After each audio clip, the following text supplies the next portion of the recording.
To those peddling the outrageous notion that Trump orchestrated his own assassination attempt for sympathy, your claims are not only absurd but deeply insulting.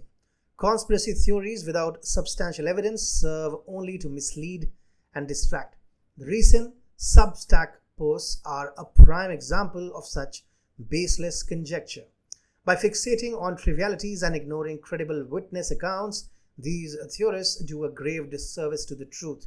This discourse must not tolerate such reckless speculation. Instead, Americans must demand a higher standard of evidence and accountability from those who propagate these dangerous falsehoods. Welcome to TFI Global, the antidote to mass delusion. It is both alarming and infuriating to witness the spread of unfounded conspiracy theories suggesting that Donald Trump staged his assassination attempt. Recent Substack posts from various authors have perpetuated this baseless narrative, claiming it was a ploy to garner sympathy. One particularly ludicrous account hinges on the lack of visible blood on Trump's right hand immediately after he touches his right ear following the shots.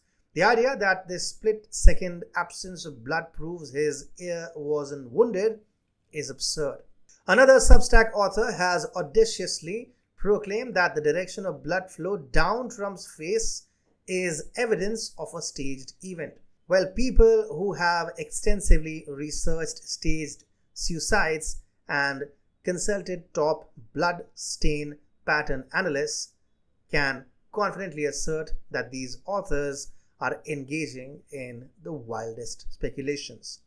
A high-velocity bullet that grazes the outer ear does not necessarily cause immediate bleeding. In Trump's case, it appears the wound began to bleed significantly only after he was placed in a kneeling position by the Secret Service. It is entirely plausible that the wound started to bleed noticeably only after this change in position. Many experts have experienced wounds that only began to bleed with notable volume after a few seconds. The direction of blood flow in the photograph aligns with Trump's head being held in a specific position for several seconds. To convincingly argue that the assassination attempt was staged, the Substack commentators must address several critical points. Number one, multiple credible witnesses independently stated they saw the shooter on the roof firing a rifle towards Trump. Number two, video footage shows a young man on the roof in a prone position aiming a rifle at Trump while multiple shots are heard from that direction. And number three, the death of Corey Comparator, whose fatal gunshot wound was witnessed by several people, including an ear doctor in the audience who attempted resuscitation. If, as some commentators suggest, the young man on the roof was merely firing blanks and Trump crushed a theatrical blood capsule onto his ear while kneeling, they must explain what caused the death of Corey Comparator.